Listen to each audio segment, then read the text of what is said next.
I've asked Pip, my friend in Northam, which is near my hometown Beverley, to help me with certain concepts that might occur to her if we make a film together, Mohammed, in Pakistan.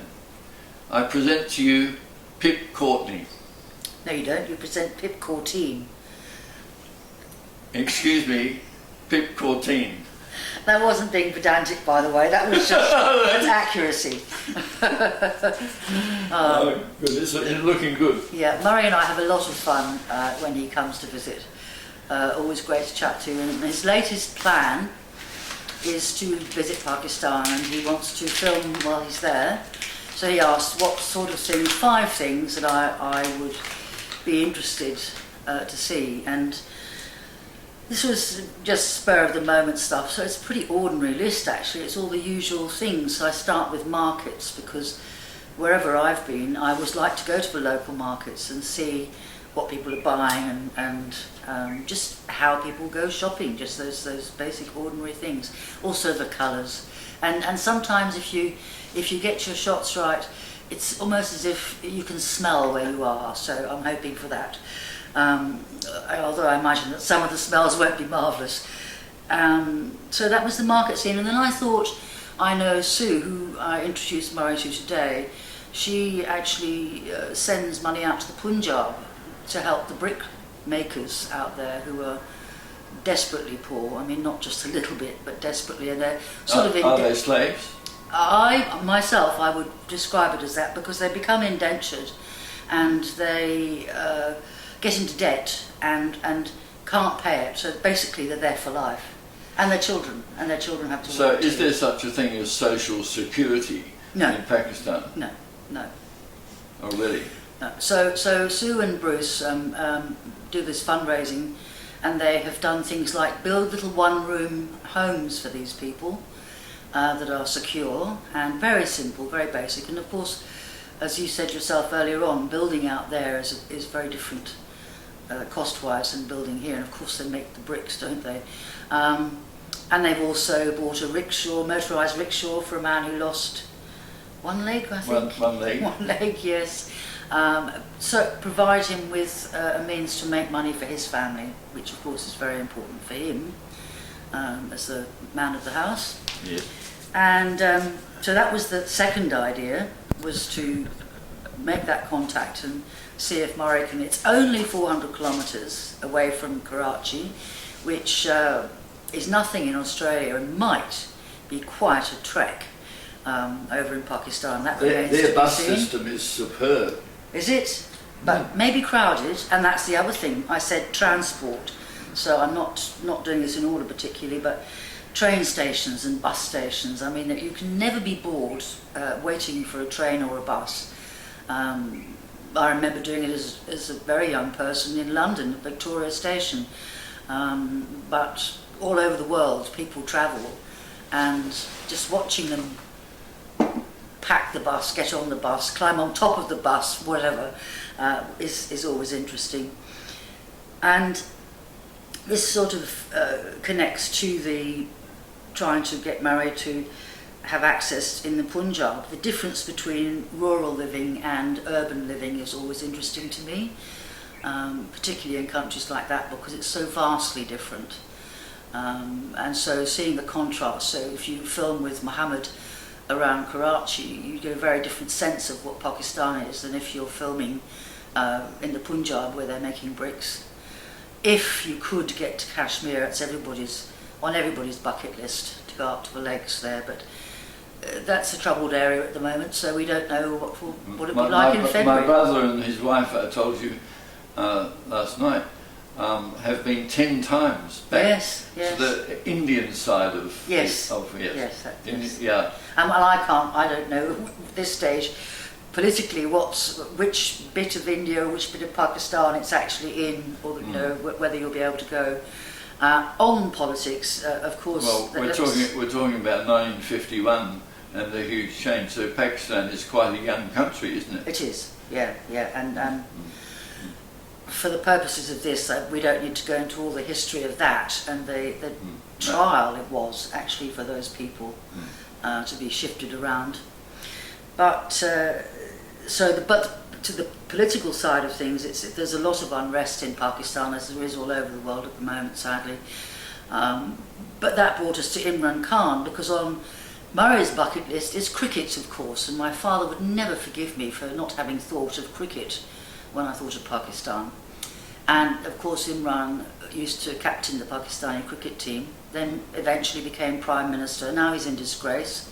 Do you think he's accessible? Do you think that we can reach him? I really don't know, but as we were saying, I mean, he's a very urbane kind of, very educated Pakistani. He would love to have the opportunity, I think, to talk to somebody about anything but his current situation. Especially something of his passion, something that's is within his heart. So I think we can lure him to have a talk about cricket and silly mid-on. Oh right, okay. Yeah. Oh, of course, I know cricket players of Australia who have played, obviously. I know the captain of the Australian team when they played Pakistan. And so I've seen him live on television in Perth.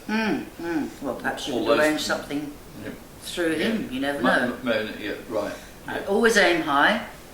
And I think that's, apart from, of course, if you're going there and have the privilege of staying with a family, it's always the best way to travel is to stay with someone who is native to that country.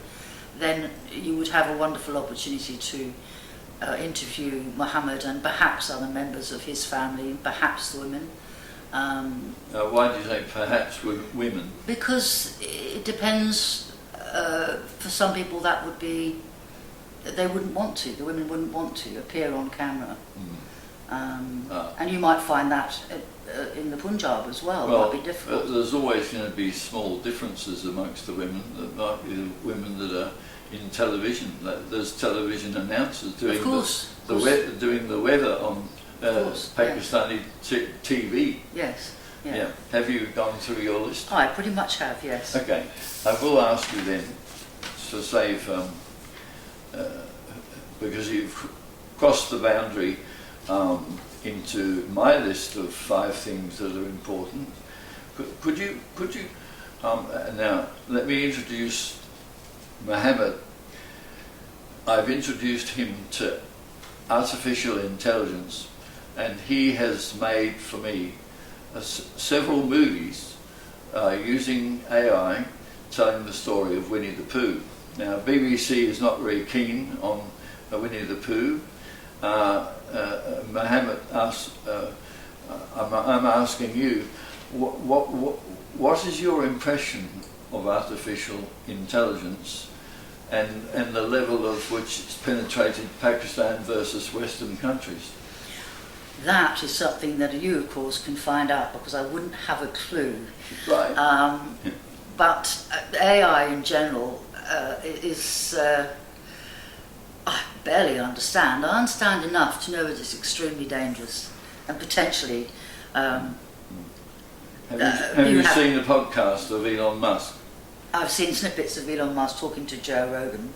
Yep. And various other people too. On podcast, Yeah. I mean, the late, great Stephen Hawking actually was warning people way back then that he thought we could overreach ourselves, which is so typical of human nature, isn't it? Now, I thought of a lovely topic for you to comment on. I thought of approaching the university, say, medical school. Yep. And it flashes through my mind now that because of how mental health has affected me, I'm very interested to meet maybe a psychiatrist or psychologist and interview them to see how they handle mental health compared to Western countries. Yes. Yeah, good call. Yeah. Good call. That would be very interesting. I also wonder, on the topic of science, in science, what do you think we can learn from Pakistani scientists that is different from the angle that we are in science of fumbling for words. The accent of science in Western culture is so and so.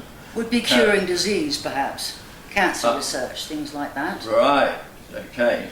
Wouldn't it be nice to go to the university or the medical school and find some interviews with people about mental health? It would, but last night you were talking about the nuclear situation there. I'm not sure if it's real or not. We'll have to ask Mohammed that. Yes, and also it's perhaps not something that anybody would be prepared to talk about, but for me the interesting thing there would be, what do the scientists who are actually working on nuclear fission, what do they feel about its uses? I mean, is it to defend their country? Is it to make electricity? It's as topical as AI, isn't it? It is, yes. Yep. Most things in life can be used for good or for evil, can't they? So it's interesting to... So Pip Corteen, thank you very much for talking to me this afternoon. And I really look forward to Mohammed's comments. Yes. I just have one further thing to say, Murray, which is unusual, but neither of us ever have anything else to say. And that is, your background is science, and your list of things is the scientific mind. Mine, of course, is art. Psychology. And psychology, yeah, which covers a multitude of sins, I would think.